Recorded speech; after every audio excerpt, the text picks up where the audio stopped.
ಪ್ರಚಲಿತ ಘಟನೆಗಳು. Hong Kong University of Science and ಟೆಕ್ನಾಲಜಿಯಲ್ಲಿ ಇತ್ತೀಚೆಗೆ ನಡೆದ ಅಂತಾರಾಷ್ಟ್ರೀಯ ಉದ್ಯಮಶೀಲತಾ ಸ್ಪರ್ಧೆ 2025ರಲ್ಲಿ ಬೆಂಗಳೂರಿನ ರೇವಾ ವಿಶ್ವವಿದ್ಯಾಲಯದ ವಿದ್ಯಾರ್ಥಿಗಳ ತಂಡವು ಪ್ರಥಮ ಬಹುಮಾನ ಪಡೆದು $18,000 ಅಮೆರಿಕನ್ ಸ್ಟಾರ್ಟ್ಅಪ್ ಅನುದಾನವನ್ನು ತನ್ನದಾಗಿಸಿಕೊಂಡಿದೆ. HKUST SINO $1 million entrepreneurship competition 2025ರಲ್ಲಿ ರೇವಾ ವಿಶ್ವವಿದ್ಯಾಲಯದ ಮೊದಲ ವರ್ಷದ MSc ಬಯೋ ಇನ್ಫಾರ್ಮೆಟಿಕ್ ವಿಭಾಗದ ವಿದ್ಯಾರ್ಥಿಗಳು ಭಾಗವಹಿಸಿದ್ದರು.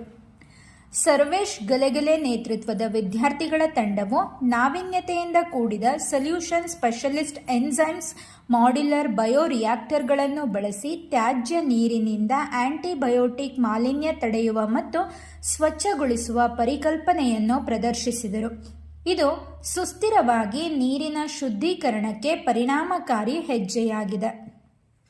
ಸೌರ ವಿದ್ಯುತ್ ಉತ್ಪಾದನೆಗೆ ಪ್ರೋತ್ಸಾಹ ನೀಡುವ ಸಲುವಾಗಿ PM ಕುಸುಮ್ ಸಿ ಯೋಜನೆಯಡಿಯಲ್ಲಿ ಕೆರೆ ಅಂಗಳ ಬಳಸಿಕೊಂಡು ವಿದ್ಯುತ್ ಉತ್ಪಾದನೆ ಮಾಡಲು ಬೆಸ್ಕಾಂ ಮುಂದಾಗಿದೆ.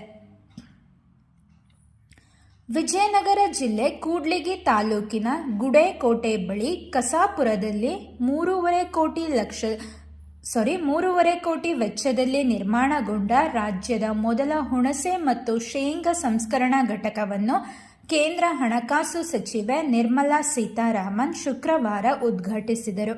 ಸುಮಾರು 1 ಎಕರೆ ವಿಸ್ತೀರ್ಣದ ಜಾಗದಲ್ಲಿರುವ ಇದು 400 ಮೆಟ್ರಿಕ್ ಟನ್ ಸಾಮರ್ಥ್ಯವಿದೆ.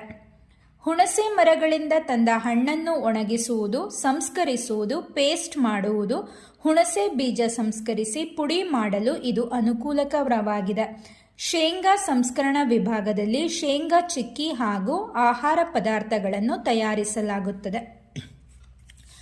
ಮಾಜಿ ಕೇಂದ್ರ ಸಚಿವ RL ಜಾಲಪ್ಪ ಅವರ ಕುರಿತು ಕನ್ನಡಪ್ರಭದ ವರದಿಗಾರ ಪ್ರೊಫೆಸರ್ ರವಿಕಿರಣ್ KR ಬರೆದಿರುವ ನೇರ ನಿಷ್ಠುರ ನಡೆಯ ಹೃದಯವಂತ RL ಜಾಲಪ್ಪ ಜೀವನಪಥ ಪುಸ್ತಕವನ್ನು ನಾಳೆ ದೊಡ್ಡಬಳ್ಳಾಪುರದಲ್ಲಿ ನಡೆಯುವ ಜಾಲಪ್ಪ ಜನ್ಮ ಶತಮಾನೋತ್ಸವ ಕಾರ್ಯಕ್ರಮದಲ್ಲಿ ಮುಖ್ಯಮಂತ್ರಿ ಸಿದ್ದರಾಮಯ್ಯ ಲೋಕಾರ್ಪಣೆ ಮಾಡಲಿದ್ದಾರೆ.